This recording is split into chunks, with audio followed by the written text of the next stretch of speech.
all right. So I'll start again. Thank you again for inviting me. It's a pleasure to talk at your group. And I'm presenting a paper that we published recently, obviously with like the broader questions that we're trying to answer. And the title of the paper is on the screen, which is Modeling and Predicting Self-Organization of Dynamic Systems Out of Equilibrium. So this is a part one of what we hope we're working now on the second part of this paper to be a few different angles of the same study. And my student Matt Poria did the coding and the data kind of visualization, and the rest of the paper is like my own like ideas. So he's an undergraduate student at Quick the question. Yes. Are you sharing the PowerPoint or the folder? We see the folder so far. Oh no. Oh. Yeah, you probably are sharing a specific part of your screen and not the full screen, maybe, or can reshare. Oh, okay. So share. Thank you for telling me that. All right. Because do you see my presentation now? Now it's good. No, now we can see the All presentation. Right. Yeah, because when I went to the folder, I thought you're seeing what I'm seeing when I open the presentation. Sorry about that. All right. Thanks again. So I already read the title of the presentation, and like my student Matt Poria and me worked on this paper. He's an undergraduate student at Assumption, and now he's at a different institution, still in an engineering program. So the main question is how, like, this is a poster done by Eric Chaisson when he was at Tufts. We were like next door to each other, so it was nice to talk about these topics. So the big question that he had in mind, and that's why we had common kind of topics for discussion. And my interest was in starting with the Big Bang until now. How and why this complexity that you see on this poster emerges, starting with like why particles form galaxies, stars, planets, and then chemical, biological, social evolution, and he put even here the future. Whether we could predict anything about the future based on the trends that we have so far. Another person who Eric Chaisson was a friend with is somebody who probably well know, Carl Sagan. So in the 80s, he had this cosmic calendar, which mapped also the evolution of the universe and all complexity and order formation since the Big Bang. And what's interesting about, so each month is about a billion years. And that not much is happening at the beginning of the cosmic evolution, which means things are progressing very slow until you get to the last months of the calendar or closer to today's date. And at the end, you have almost all of the human history in the last few kind of minutes and seconds of this cosmic calendar. So we observe an enormous acceleration of order and structure formation in the universe. This is a compilation of many sources listed here of major complexity transitions in the universe. The x-axis is time before present, so we're going back towards the past, and the y-axis is the time to the next event. And that maps kind of on a log plot this slow progress at the beginning, where you had to wait billions of years for the next level of complexity to emerge. And then when you get closer and closer to the present, you have to wait very little. So there is this enormous acceleration. So why is there acceleration of these processes? Why they happen in the first place and why they happen faster? So there is a graph by Eric Chaisson again, who plotted the free energy rate density, which means the energy passing through systems normalized by their mass. And he was trying to introduce that as a universal metric of complexity. And he observed that the structures that formed from the past, they had very low free energy rate density. And as you get to more complex systems, the free energy rate density is increasing. Obviously, the flow of energy through systems speaks about the distance from thermodynamic equilibrium. And just for quick comparison, another person who worked on this is Ray Kurzweil, who also you well know. He mapped the calculations per second of computing technology, and he found not only exponential, but this super exponential, this log linear scale of increase of computing performance in time. So let's get to the simplest possible example that I could think of, and which you well know is the Rayleigh-Bénard convection and the formation of Bénard cells. So the energy rate density would will mean that if you have a fluid, let's say you have a layer of liquid, let's say you put on your kitchen in a pan some water and you heat it, you have some hot temperature on the bottom and cold on surface on the top. And you can see it with a simple eye. We use infrared cameras or these computational kind of results for what happens when you just pass energy through a random system, right?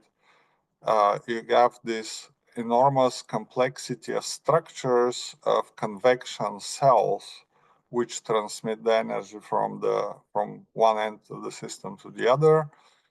And in order to increase the rate of that energy transmission, which we connect to the rate of entropy production outside of the system has to self-organize to help that energy transmission. So many people have observed that the energy flow through systems serves to create order, and this is a disorder to order transition from random fluid to structures, as opposed to the second law of thermodynamics for isolated systems where you have no energy flow, where you have entropy maximization. So here we look at comparison of two sets of data that we looked at. One is the energy flow through CPUs, similar to what Ray Kurzweil did. Well, he did for the computations, he didn't look at the energy flow, but this is the energy used by CPUs of different generations, and then the transistor count. So we observe this on a log-log scale, power law scaling. And when you look at the brain, the human brain, you see the same thing, like the energy power of brains of different sizes and the neuronal count of those brains, and they pretty much lay on the same power law graph. So why is this similarity, right? What's happening? So how to answer those questions? Why systems self-organize? How can we measure it? I mean, there have been many metrics proposed. one of them I already mentioned, which is the free energy rate density. But can we go deeper? So we looked at the first principle in physics, and I think in all science, which is the Pierre Maupertuis principle of least action, who in general says that nature is most economical in all of its actions. And how can this be translated for a complex system? Obviously, it hasn't been done so far, so there must be something missing. And for isolated particle, those of you that are physicists probably well know that all objects, all equations of motion obey the least action principle, or all physics is derived from this principle, where we minimize a quantity called action, which is integral of Lagrangian kinetic minus potential energy over time. But for a single particle and fields, it works perfectly. Quantum mechanics, relativity, everything has been derived from it, but we stop there. So what happens in complex systems? How can we apply this to understand the processes of self-organization that we observe everywhere? So when we look at a complex system, it doesn't consist of isolated particles. It has this, obviously, it has to have some larger size or larger number of agents. So we have to look at all of the, if we want to use this principle, all of the actions for all of the agents, which means we have to sum the actions, which means the energy and time to go from point A to point B in the system. You could imagine it as a network where the agents will go between different nodes on the network, and that's what we're summing. All of the actions between those nodes to form the path between the nodes. So what we're saying here is that if we vary not just the action, but the sum of all of the actions in that complex systems, that will tend to a minimum if the system is obeying the laws of nature, and that will lead to the structure and the organization in the system. All right, so based on this, if we take this hypothesis, then we could postulate a quantity, simply we call it action efficiency. Obviously, it's average action efficiency for all agents in the system. But here in the numerator, we have the Planck's constant times number of agents and number of crossing of the nodes in the network that will represent the complex system, divided by this sum of all actions for all crossings. So obviously there could be deviations, some paths could be longer, there could be obstacles, some could be shorter. So we're looking for the average. And so the denominator, we could say, all right, so this is the sum of all actions, we'll divide by the Planck's constant.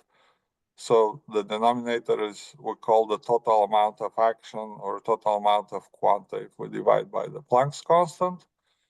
And the numerator, number of agents and crossings per unit time, is just the flow of events. So if it's a computer, if it's a CPU, it will be computations. If it's biological systems, it will be chemical reaction, chemical like metabolic reactions. If it's economic system, it could be transactions.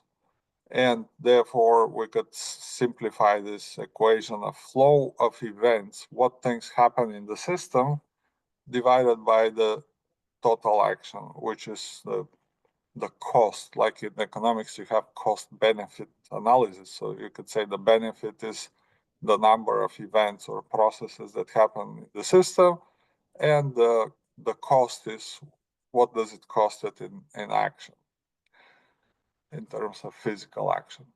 So if that was all that there is, that will be simple, right? But the least action principle, or even the extended principle for all agents, cannot act by itself or in isolation to create structure in the system. And I gave here two examples because, like, I'll present a simulation later on, agent-based simulation, which some of you may be familiar with, but it just models real systems in a computer. So if the number of agents in the system is too small, or the size of the system is too small, then the least action principle doesn't lead to self-organization. It leads just to maximum entropy, internal entropy in the system, and just obeying the second law of thermodynamics. So you don't have self-organization, even though this principle is still there, but it depends on other characteristics. So that's one of the main points. Also, if we use ant-based simulation, so if the pheromone levels of those ants, or that's the information that they provide to the other agents in the system to follow paths, if it's too low when they pick it up, or if the evaporation is too large, or the diffusion is too large, then still you can't form a structure. So there are other factors that help this principle act together with to create structure in the system. I call it here as the least action principle, which stands for stochastic and dissipative least action principle, because in the real systems, we always have dissipation and we have random motion. So again, like if the system is closed, it's ergodic. Ergodic means that it will visit all the points. So all the points become endpoints in the system, and that's why it gives you the second law of thermodynamics. You have to visit all the points in the system and get maximum entropy. But if you have flow of energy, and you define the endpoints on both sides of the system, and then the least action principle reduces the internal entropy. So it acts in a different way in non-equilibrium systems. So the values of the rest of the characteristics are crucial to create structure. So here in the paper, I have a larger model, but I wanted to shrink it a little bit for the purpose to get the main message across. You could look at the bigger model, but let's say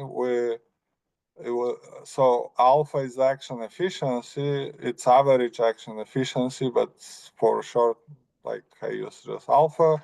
Q is the denominator of that equation, which is the total amount of action. Phi is the flow of events, which is number of crossings in a network, and N is the number of agents. And what we say is, for structure to form, all those need to have certain values, and all of those are in a positive feedback loop with each other. So this action principle cannot do it by itself, but if it's in a positive feedback loop with the other characteristics of the system, and for different systems, those will be different characteristics, right? If it's a biological system, it will be chemical reactions and other factors. Anyway, so if we have a complex system, and if we know what are the characteristics of the system, right? Number of agents, how many events, we could count them. Then we say that increase in one will cause the increase of another, and that's the positive feedback loop, right? And usually these kinds of positive feedback loops are modeled with system of differential equations. The dot here stands for just time derivative. So the time derivative of each of the quantities of this feedback loop system is proportional to all of the others. So now, because we have this diagonal term, which is proportional to the same event, I didn't put it here, but in general, we don't want self terms, which means if I have more action efficiency, the system could become more action efficient without change of any of the others. That cannot happen. So that the diagonal terms, this A1, 1, 2, 2, 3, 3, we postulate to be 0.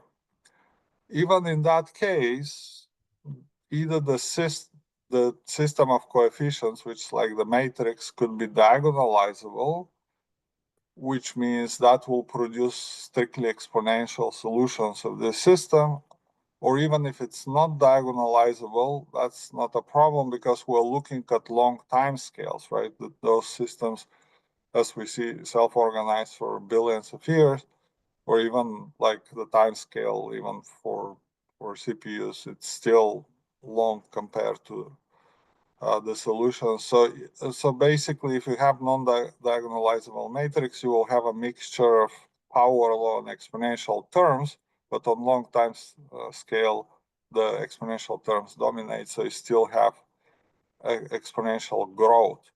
So this goes to say, okay, now this looks similar to the initial slides that I showed with the acceleration that happens in cosmic evolution since the Big Bang, or in computing technology. This system provides a prediction for exponential growth if this was true, right? If they acted through positive feedback loops.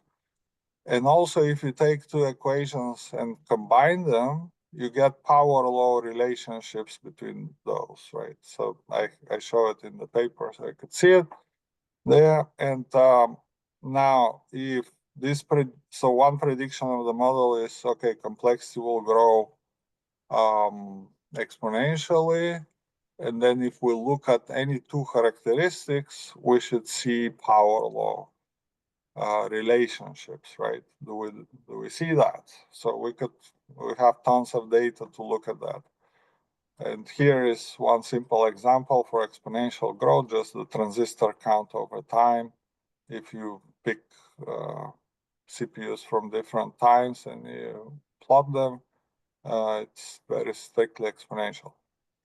Okay, so what we say is that self-organization follows a predictable mathematical pattern of this kind in terms of exponential growth and power law scaling.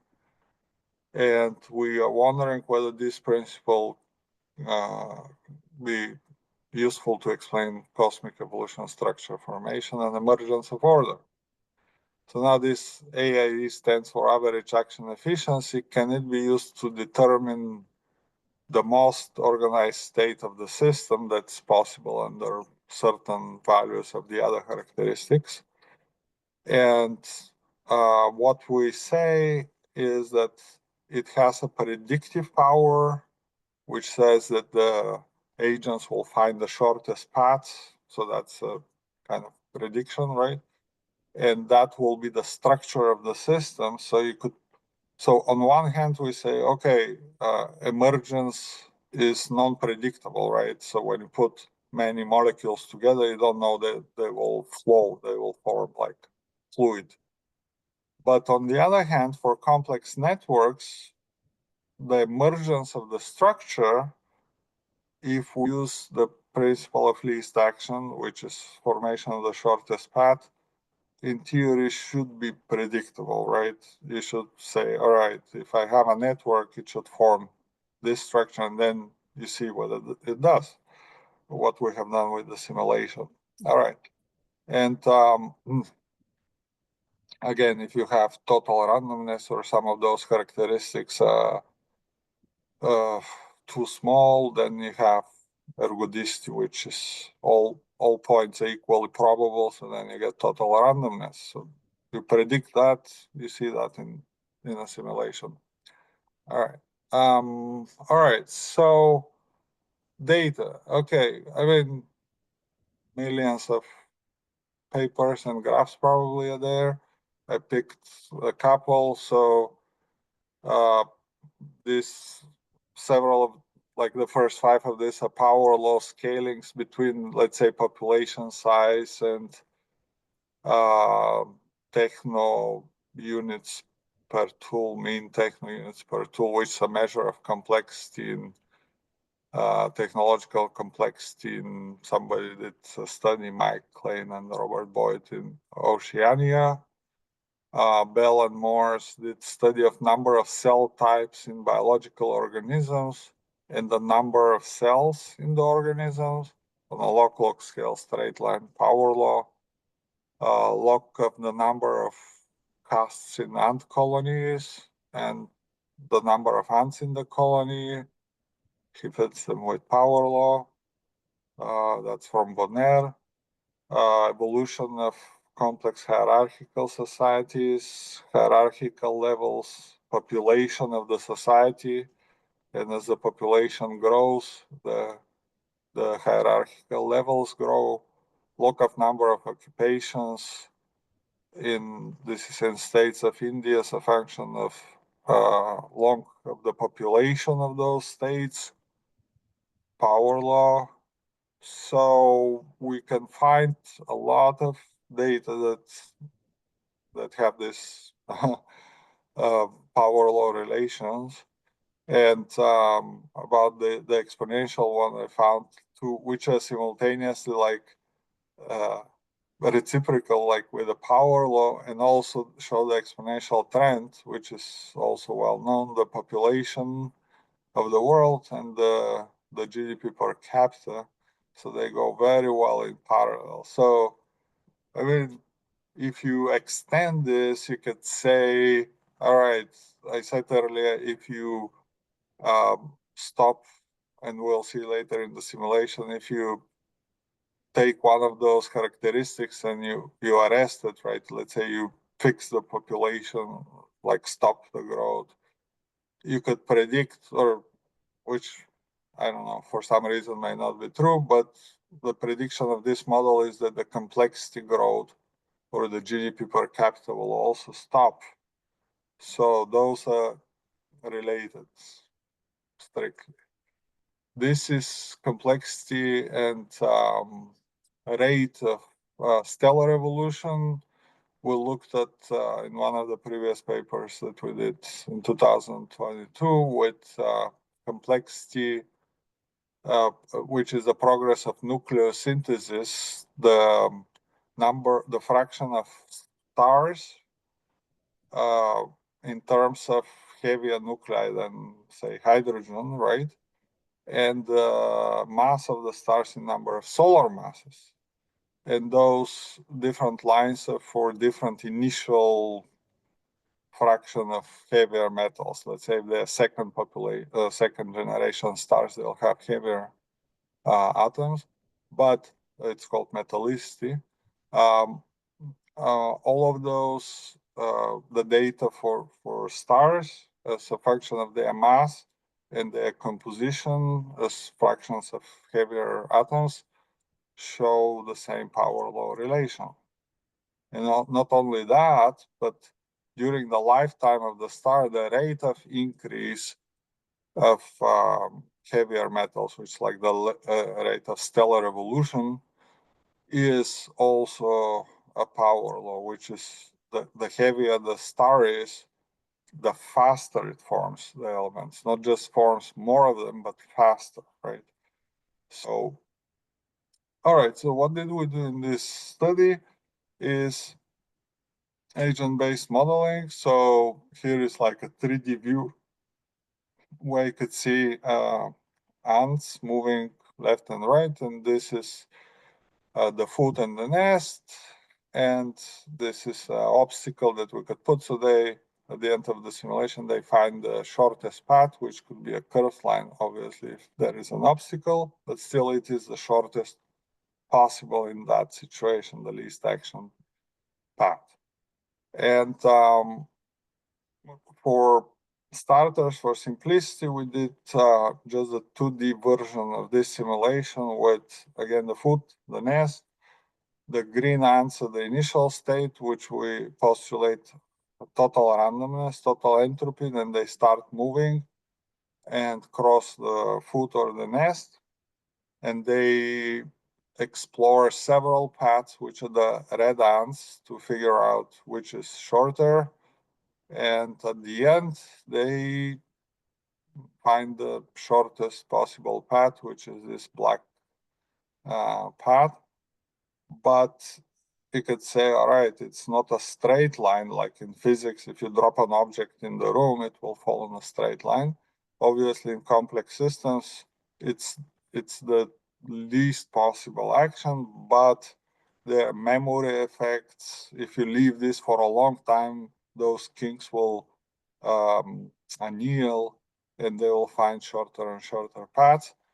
But obviously, if there are obstacles, again, there will be curvature of this path. So we could use a metric tensor of like differential geometry to describe the curvature, which will tell us the structure of, we could describe the structure of the system. So here is the simulation in action, right? Starting with total randomness and finding a path. And each time it will find slightly different path, but still it will be the kind of same lowest action. So here I just listed the like steps, the events in the simulation, like random movements, randomly picking foot and like pheromone from foot and nest, dropping pheromone, detecting, forming multiple trails. One trail becomes dominant, and then that's the trail with the highest action efficiency. So at the beginning, they have the lowest action efficiency. The entropy, yeah, the beginning have obviously maximum randomness. They explore all points, maximum entropy, and at the end, they have the least internal entropy. And we did this in NetLogo for many reasons. It's dedicated for simulations, and also it's high-level language, like fast to program, and also it's easy to run on different platforms. But drawbacks, it's less flexible and it's slower. So now we're working on maybe translating this to C++, Java, Python to make it faster. So I mentioned at the beginning that the action, I stands for action, and the integral of the Lagrangian. The Lagrangian is kinetic minus potential energy. But in this simulation, okay, the ants are moving, so I could say, all right, they have, if you could give them certain mass, they have kinetic energy, certain velocity. But what is the potential energy? So we could formulate an effective potential energy, which is given by the pheromone C is the pheromone concentration, right? And e to the minus lambda t is just the pheromones decay exponentially. Like real ants in nature, the pheromone will evaporate in the air. So this plays the role of the potential that kind of attracts the ants towards the foot and the nest. So we could put it in the Lagrangian instead of gravitational potential energy if you're dropping something in the room. And also we have to put, because the ants have this exploratory wiggle angle, which is actually very natural also for atoms and molecules. They have this random motion, right? But the agents here, so the answer postulate, you could change that wiggle angle, but at each step, they don't follow a straight line. They wiggle, they go a little bit to the left or to the right. So this introduces like noise, randomness. So we put here a noise term in the Lagrangian. And yeah, that will be, if we like in the window that so you could click a button and put friction, then that will add another term in this equation, which will be a dissipative term. So that's how you get stochastic, which is this randomness, and dissipative Lagrangian, and therefore stochastic and dissipative least action principle by modeling those real systems. So what are some of the outcomes? Like, we have a lot of graphs in the paper. I picked here a couple. So the complexity size rule, as people have called it earlier, that the complexity grows with the size of the system, and I'll show some more examples of that, is that so the larger the system, the more complexity it has. So if we change the number of ants in our simulation from, let's say, 70 to 200, we observe that the average action efficiency when they form the final path increases, which means they form shorter, straighter paths if there are more of them. And on top of that, they form them faster, like I told you about the stars. So the bigger the system, the faster it self-organizes and the better structure it forms, right? That's the message from this. Also, another thing that we talked about in the paper is about this unit total dualism, which, let's say, if we look at unit unit entropy, which is the entropy per one ant when they form the path, or you could say also per one path if you use the maximum caliber principle, and the final entropy at the end of the simulation. So basically, what the message of this is, the bigger the system, it will have more total entropy just because you will have more agents in it. But each agent will have less entropy, right? So that's the unit total dualism. So the average action efficiency, which is our measure for complexity, and the total action. So the average action efficiency is the unit action, right? So you have the action per one ant to cross between the foot and the nest. And those could be just two nodes in a big network, right? We just start with simple example. So the unit action is decreasing per one ant, and the total action is increasing. I mean, the average action efficiency is increasing, but if you take the reciprocal, the unit action is decreasing. So that's another example of the same quantity action for the whole system. It grows because the system increases in size, but per one event, as it grows in size, it decreases. So if you want better organization, in better structure in the system, more efficient structure, you need to have bigger system. So this tells you that at the beginning I showed you that the least action principle is just the variation is zero, right? But in complex systems which self-organize and they grow and evolve, if you look at the whole cosmic evolution from the Big Bang, you don't have stationary principle anymore, right? Which is the Hamilton's principle, but you have dynamical principles where the sum of these actions keeps growing because the system evolves, and the unit action per one edge is decreasing, right? So you have constant change. So you have dynamical action principle. So that's another modification. And in my opinion, those extensions are needed, and that's one of the reasons we haven't used them. I mean, there are people who try to use it for complex systems, but it's not a standard way of doing that, and those are the obstacles. So we need to expand the least action principle to dissipative and stochastic. We need to use, instead of stationary, dynamical action principles, and then we can talk about complex systems, right? The stationary is enough for physics, for simple events. I put here one example is the Jevons paradox, where you have, you all know the Jevons paradox. It's economics principle, and people in the 70s, when there was the oil shock, they tried to, well, the gas was very expensive, so they tried to make more efficient cars, smaller cars, right?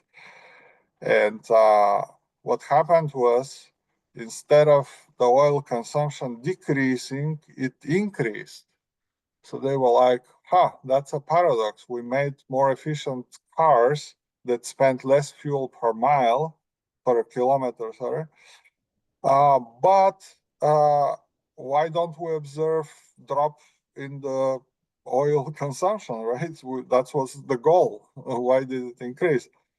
Well, I mean, it should increase because the action efficiency and the total amount of action, or the efficiency of the cars and the total amount of fuel spent, should be in this kind of power law relationship, right? Where if you make the system more efficient, it will grow in number of events, so it will drive more kilometers. All right, so here I just picked like some of the characteristics in the system as in the simulation, as it starts with complete randomness, how they evolve during the simulation in time, which is let's say these two curves, the entropy, which is internal Boltzmann entropy randomness, and the average path time, so that's the time to get from food to the nest. They undergo a phase transition, they decrease very quickly and settle because the system size is fixed. They find the most optimal path, while all the others increase and saturate. That's here I even included like entropy production, which is the transport of energy between food and nest, average action efficiency, the total action information, which is the pheromone density. All of those undergo this phase transition, and actually during the phase transition they grow exponentially and they obey power law between themselves. So this is also an interesting observation. So here, the results of the simulation, again, here I have the stellar evolution to remind you about the power law relationships, the size increasing and the progress of nucleosynthesis, which is our measure for complexity of stars, increasing as power laws. And here is from Jeffrey West, which is the log of the population and the GDP in cities. So in current cities, this is not even on evolutionary time scale. So the smaller the cities are, the less of the GDP per person, and the larger they are, because this is super linear. This is not like the slope is not 1, but it's like 1.15. And the bigger the cities are, the larger the GDP. Obviously, it will be larger in total, but it's also larger per person. And they lie on a power law. He wrote a whole book recently, which many of you might have read, called Scale. And he has, I don't know, tens or hundreds of those examples. So here I just included kind of for more visual kind of presentation, the graphical abstract of the paper that I'm talking about. And I wanted first to talk about those things separately, because this will be, if I put it at the beginning, it will be too much at once. But if you talk about Hamilton's principle, which is the least action principle as defined by him, is the red line, the shortest line is the least action line, which is all the physics equations of motion obtained by like using the least action principle, and these are the possible paths, but they don't happen. Now,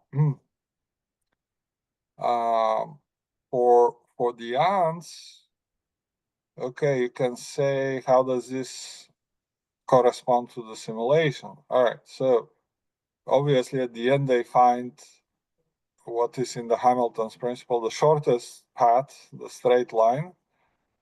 At the beginning, they are exploring all these longer paths here that of the variations. That's why it's a variational principle, right? The variation of the action will give you this longer path. So they explore the longer path, but they finally solve the problem and find the least action path, at least in the simulation.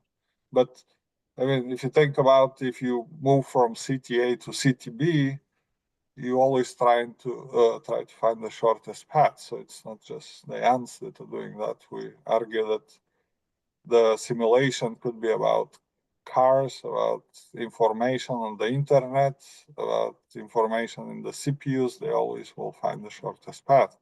Especially if there is friction, then they'll have to minimize friction as well. And minimizing the friction is actually the Prigozhin's principle of least internal entropy production, right? As you form the shortest path, if there is friction, which there is always friction in the real systems, you'll minimize the internal entropy production.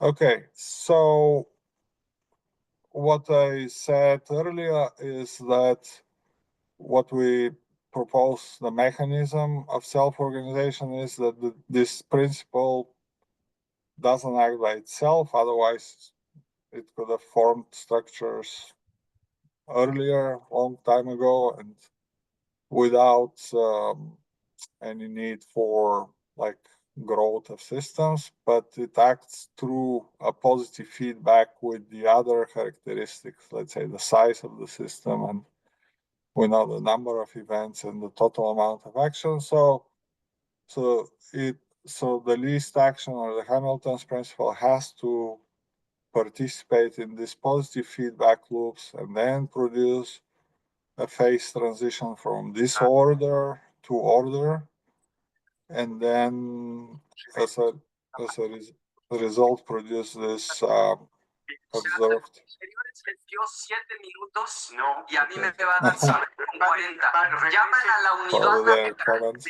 Fabricio, could you please mute your micro? Okay, I wish I understood. All right. So this is what happens in the simulation, the phase transition from disorder, randomness to order, low entropy, single path. And we argue that that happens in many real world systems. And in the simulation, you could put any real world agent. And at the end, you have this complexity size rule. George Friedrich Hegel called it quality-quantity transition, when the quantity of the system transitions to quality, but it's a power law relationship between the two. So I showed you data, I showed you from real world systems and the results from the simulation. They seem to be matching with the model solutions that I showed you earlier.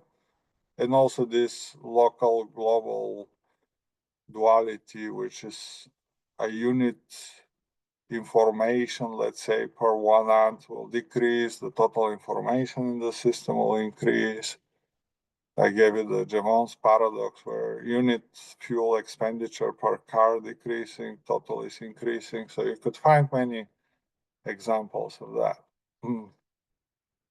And this kind of similar, this is one of the figures in the paper where, again, you have the Hamilton's principle. The red line is the least action path, the variations of the longer path. And this is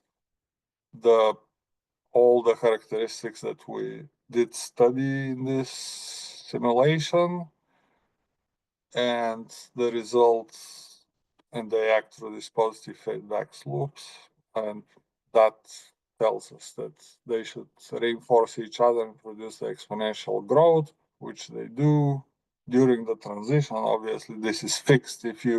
We have now a growing simulation where you have a 3D world where nuance could be born as the system becomes more efficient. So the size responds to the efficiency or the organization in the system, and then the exponential growth is unbound until you reach computational feasibility. But in the universe, it's probably truly unbound. So the bound is like the size of the system, which here is fixed, and these are the corresponding snapshots in the simulation, randomness, multiple paths like here in the Hamilton's principle, and finally shortest path like the red line. And we say that, yeah, this is again the initial principle from physics. It doesn't act by itself, but through this mechanism of positive feedback loops. And the result is self-organization from disorder to order. So we say that this is the cause, the least action principle, also through the mechanism, and it gives the effect of structure, right? The structure is the effect. So I promised you more real-world data. This is a study of complexity of societies versus the number of people in those. I mean, there's like small villages in the Amazon rainforest. In the 67 by Carneiro, and then he published this power law relationship. And some of those actually I already showed you, like the number of cell types and total number of cells, but now we could look at them in the light of the results. And this is the action efficiency of CPUs here. Sorry for the blurry, I don't know why it comes like, it should be sharper image. And total number of quanta, the total action in the system for CPUs, which we published a while ago. And this is the number of occupations versus the number of states.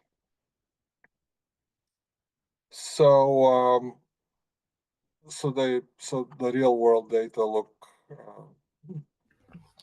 Georgie, similar. I apologize to disturb. We have few minutes left just for you. Oh, okay. All right. So let me just move quicker. So entropy phase transition, I'm not going to spend time on this, but this is the entropy at different populations. Entropy scaling with the size of the population, but also it has a bigger difference. So we looked at these entropy differences. So what I want to, I know we have a diverse audience from different kind of areas, is that as you saw on the first image, the cone of like that Eric shows on it, like expanding cone.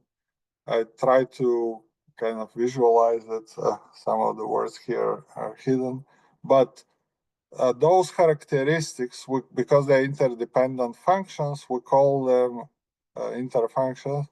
So the log of them versus time, right, is forming this cone where you have particles, atoms, molecules, civilizations, and future. And what we're arguing is if you keep increasing those interfunctions or the values of the characteristics of the complex system in time, you will get more and more complex systems, and who knows what we'll get. People, when they don't know what they'll get, Rekers will call it a singularity, but then we'll know what we'll get, right? So you get through some time horizon. So I'll just briefly mention some of the conclusions that we had, that we argue that this least action principle is predictive of increase of efficiency from physics causes. And also it's a driver of this tendency to self-organize, to find the shortest path and the least amount of energy and time per one crossing of a network. And as a result, the increased level of organization is the effect of this cause, and the average action efficiency can be a measure of complexity. The more action efficient is the system, the more complex or organized it is. The system of interconnected characteristics predicts those exponential and power law relationships, which we observe in data and the simulation, and the complexity size rules from different authors called the different levels of organization, which we think is making it universal across disciplines or systems. And we also, like this, saw in the simulation, the unit total dualism of the characteristics. As the unit quantity decreases, the total quantity increases, which has also been observed in, as I mentioned, the Jevons paradox and many other instances. And we argue that we need dynamical action principles for open systems because they're not ending at some point, right? They could continue developing for a very long time, if not forever. And we could predict structure that it will be following the least action paths. So again, takeaways, self-organization is driven by this minimization. Average action efficiency provides a number, a measure for complexity, and they should have implications across all kinds of disciplines: biological, chemical, physical, social, economical. Extending the future work is extending it to different types of complex systems and testing like the average action efficiency, let's say in photosynthesis or metabolic cycles, ATP production. There are people that have started doing that, whether that's working there. So the main question that I'll leave you, if nature optimizes action efficiency in self-organization, could we use this principle to design more efficient societies, networks, and technologies? With this, I'll stop here. Thank you very much for your attention. And I'll invite any questions that this may have caused, or if I didn't explain something well, I could give another example. Thank you again. Thank you, Georgie. It was an amazing presentation. Does anyone have a question? Because I have, but I can. Okay. Thomas, would you like to ask first, or can I? No, go ahead. Student first. Yeah, I have one question. So I don't have a physics background. Okay, so the question is about a size rule. So for me it was surprising that it's linear. So that it's if the system increases, then complexity increases as well. So it's a linear relationship. So, but I know, for example, from chemistry, that if you melt two kinds of metals and you want to bond them, this at some point they will bond when the temperature increases, and then by some how to say, for example, from 200 to 250 degrees, it won't bond anymore. And then again, after 250, it will bond even stronger and it will be non-linear. So, and my question was, is it applicable to the system? So if there is some tendency that at some point the more size of the group increases, the more complexity increases, but then at some point it stops to increase the complexity. I mean, and then again by another it Changing the increases again. variable. Yeah. So like this, is it possible? I can answer this in two questions. All right. So first, you may have discovered something new, which will be great, and you can publish it. And the second is that we go by the data that we can see in the papers in the literature. So they show these power law trends they're not linear. If they're linear on a log scale, just to show that they are power law, but not another function. But if you plot them on linear scale, they're curved. They're all of them are curves, right? They're not linear. They're not straight lines. They'll be linear only if the power is 1, but usually it's not 1. Like in biology, there is the Kleber's law and all the scaling relationship, the metabolic scaling, right? So they all form this. I didn't show them because I know that there is no time, but you know them. So I think it's possible as we learn more about this, maybe we'll discover something more. I'll appreciate if you have some ideas. You could send me that paper, I could look at it. But my first inclination is to think that there is something specific for chemistry or physics, which means some bonding energy depends on the temperature in a certain manner that produces that.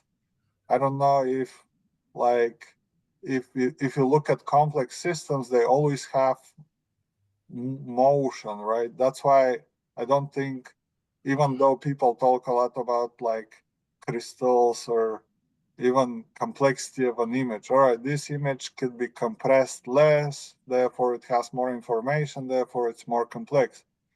Okay, fine, you could compress it less, but how does it relate to life, to cities, to complex systems? For me, you need to have flow of energy. And to have flow of energy, you need to have motion of agents that transport the energy, being atoms, molecules, cars, ants, anything, right?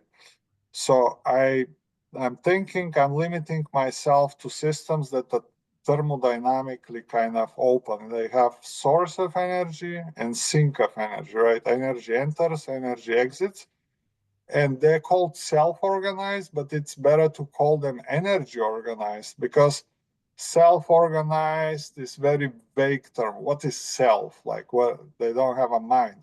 But energy organized means that energy, the flow of energy, is doing the work to structure the system, right? To create the structure in that system. So to answer your question, yeah, you have a kind of a bond, which is kind of a static system, like a crystal formation, let's say, or some other, which, okay, I'm looking at these dynamical systems, right, that have this correspondence between the size and the complexity. Okay, thank you very much. Super insightful answer. Thank you. I don't know if this answers Matthew. the question. Yeah. Sure. I guess a few comments. Thank you for the talk, by the way. Very insightful.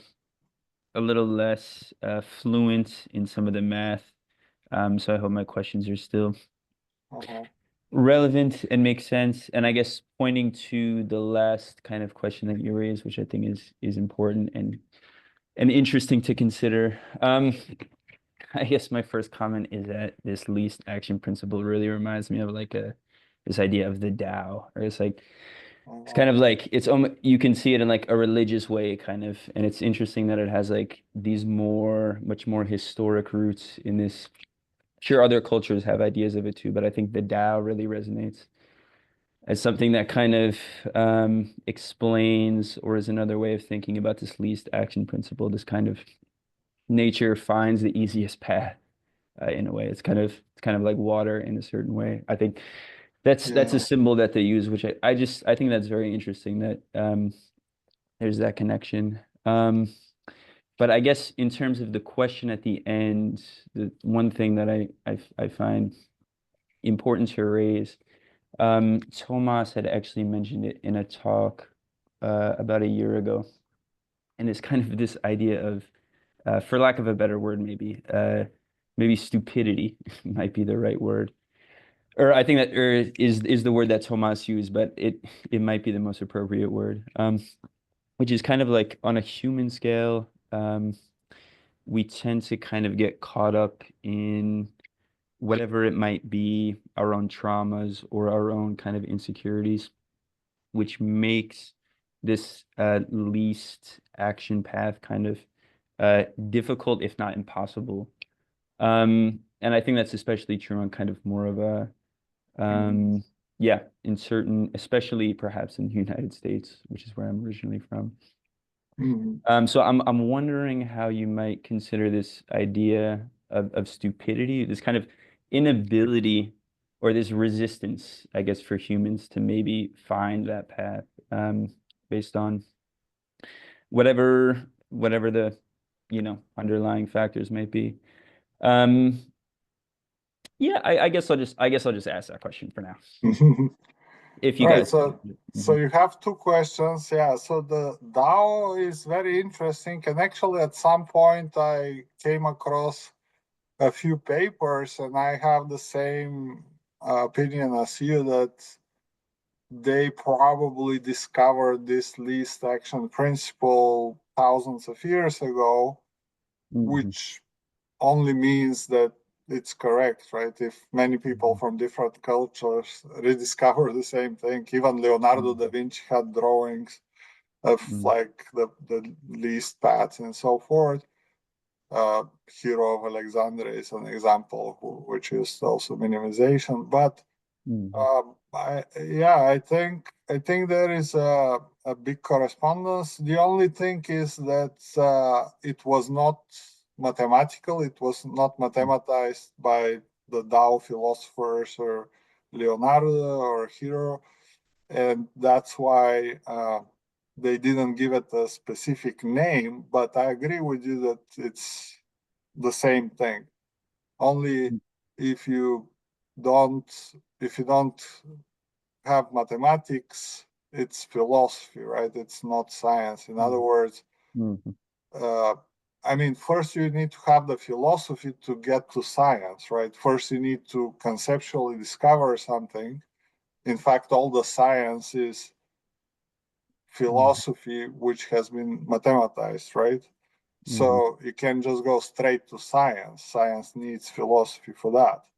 But when you want to work with it and have numbers and measure things, the next step. So that's why Maupertuis is kind of considered like the first person who defined the least action principle, even though you're right, it has been done before him by many other people. And second is, if the least action principle is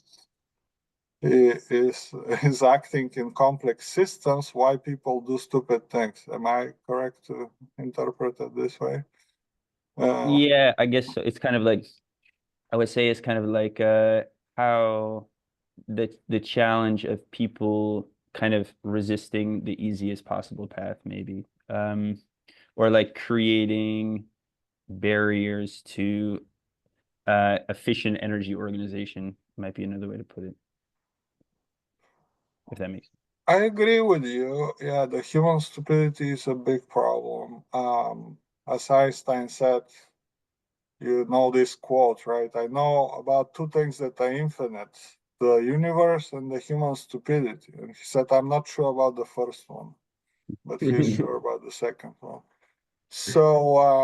So we want to think, actually, when conversation comes about AI and they're like, oh, this will like exceed humans, and I'm like, humans are not, I mean, think about how much of the time we operate intelligently, right? From intelligence.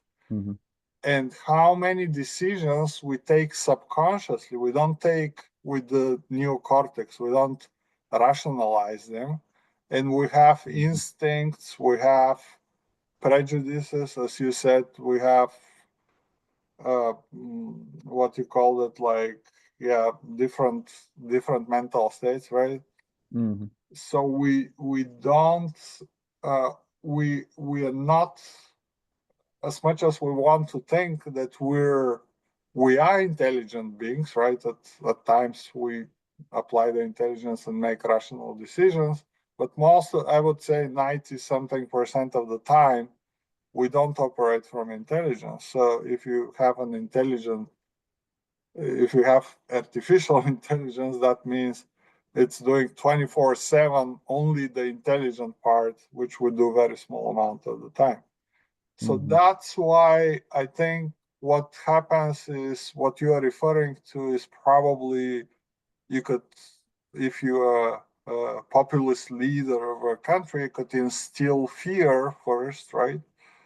And you could instill, so you could operate from subconscious, right, on the people. You could operate from basic instincts, but and kind of prevent their logical thinking. That's why those people don't like educated people. And so you could instill fear. So there are two, as you know, two mechanisms, fear and desire, which I will merge into one, which is just instinct of self-preservation, right? So if you scare somebody, that means their existence is in danger, so they try to preserve it. And desire is like they want to, again, help their self-preservation, but by finding food or something else, right? So I think, yeah, most of the time we don't, I mean, if you travel between point A and B, no matter who you are, you always will try to find the shortest path. But at some point, I think our intelligence is not, well, we all know that it's not able to encompass all of that's happening in a society, let's say, right? So we have small cognitive ability, right? How many books can you read? How many papers, right? How much can you write? Very small fraction of the information that's around you, right? And I think that kind of gives a room for manipulation at some point. So we could take a decision that is completely wrong from the least action principle perspective, or from the Taoist point of view, from the best way of doing something, because somebody scared us and told us the other, and or convinced us with some argument, right? You know, probably in like philosophy or one of those disciplines where, you know, like let's say in psychology, if you show a picture, right, of an old woman and a young woman or some other, and half of the people say, oh, I see a young woman in this drawing, and the other half says, oh, I see an old woman, right? So you see how in the same facts that we observe, half of the people could see it in one way and half of the people in the opposite way. So there is something in our brain that connects the dots in different patterns. That goes beyond, I mean, the brain should be kind of explainable by a self-organized structure, but it's probably, yeah, it's on like questions about consciousness and intelligence that very interesting, but I think I'm not expert on them, unfortunately. Maybe someday we'll have an answer. Yeah, very good question. Thank you, Matthew.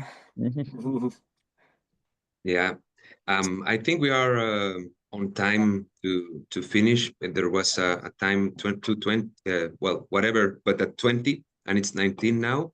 So I'm writing an email with my questions that will be copied to everyone in the seminar, so we can continue a discussion maybe on via. Yeah. Okay. So we give a round of applause to Georgie. Okay. Thank you very much. I appreciate you coming and listening to this. I appreciate it. Thanks, Thomas. Thank you. Thank you.